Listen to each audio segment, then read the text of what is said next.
Hello everyone, কেমন আছো সবাই? সবাইকে স্বাগত জানাচ্ছি মিতুস কিচেনে। বরাবরের মতোই নতুন একটা রেসিপি নিয়ে চলে আসলাম। তো আজকের রেসিপিটা কিন্তু সবার অনেকটাই পরিচিত। আজকে আমি তোমাদের সঙ্গে লাচ্ছা সেমাইয়ের রেসিপিটা শেয়ার করছি আমি যেভাবে বানাই। তো এই রেসিপিটা কিন্তু কম বেশি সবাই জানো। আর আজকে আমি একদম সিম্পলভাবে বানাচ্ছি। যারা রান্নার ক্ষেত্রে একেবারেই নতুন, তাদের জন্য কিন্তু ভিডিওটা অনেক বেশি হেল্পফুল হতে যাচ্ছে। তো প্রথমে আমি একটা প্যানের মধ্যে নিয়ে নিচ্ছি দুধ। আমি এখানে একদম খাঁটি গরুর দুধটাই ব্যবহার করছি।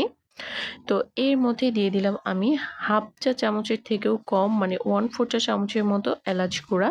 চাইলে তোমরা এখানে গোটা এলাচ দিতে পারো সামান্য একটু ছিঁড়ে, তবে আমার হাতের কাছে এলাচ গুঁড়া ছিল সেটাই দিয়েছি। আর এখানে আমি দিয়ে দিয়েছি স্বাদ অনুযায়ী চিনি। চিনির পরিমাপটা কিন্তু অবশ্যই বুঝে দিবে। এখানে আমি 1 লিটার দুধের জন্য চিনি দিয়েছি হাফ কাপের থেকে একটু বেশি পরিমাণে। তো এইখানে কিন্তু খুব ভালোভাবে বলক চলে এসেছে। খুব ভালোভাবে যখন বলক চলে আসবে অবশ্যই নেড়েচেড়ে দিবে, দুধটা যেন নিচের দিকে পড়ে না যায়। প্রথমের দিকে চুলার আঁচটা বাড়ানো ছিল, বলক আসার পরে কিন্তু চুলার আঁচটা একদমই কমিয়ে দিয়েছি। তো চুলার আঁচটা কমিয়ে দিয়ে দুধটাকে তুমি যত বেশি জাল করবে, একটু ঘন করবে, ততটাই কিন্তু সেমাই মজা হবে। তো আমি কিন্তু বেশ একটু জাল করে নিয়েছি, তবে খুব বেশি ঘন করিনি। এখনো কিন্তু দুধটা অনেক বেশি পাতলাই আছে। তোমরা চাইলে কিন্তু আরো ঘন করতে পারো, সেই ক্ষেত্রে সেমাইটা খেতে আরো বেশি ভালো লাগবে। তো এখানে আমি সেমাইটা দিয়ে দিচ্ছি।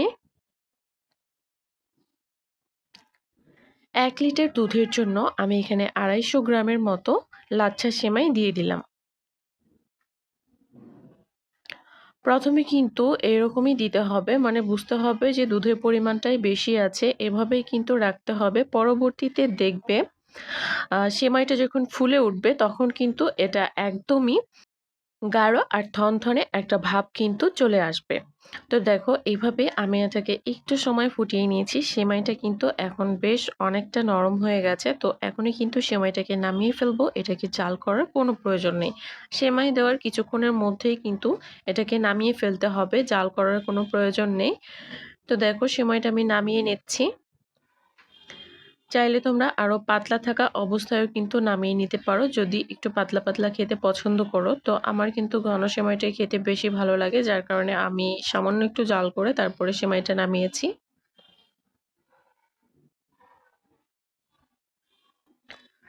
সেমাইটা খেতে কিন্তু সত্যি অপূর্ব হয়েছে।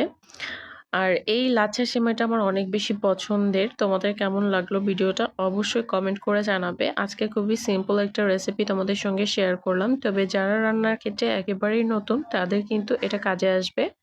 তো দেখো সেমাইটা আমি এখন একটু সার্ভ করে নিচ্ছি। আজকে তো খুবই সিম্পল একটা রেসিপি তোমাদের সঙ্গে শেয়ার করলাম। তোমাদের কেমন লাগলো অবশ্যই কমেন্ট করে জানাবে। ভালো লাগলে চ্যানেলটা সাবস্ক্রাইব করে পাশেই থাকবে, আর যারা অলরেডি করেছো তাদেরকে অসংখ্য ধন্যবাদ।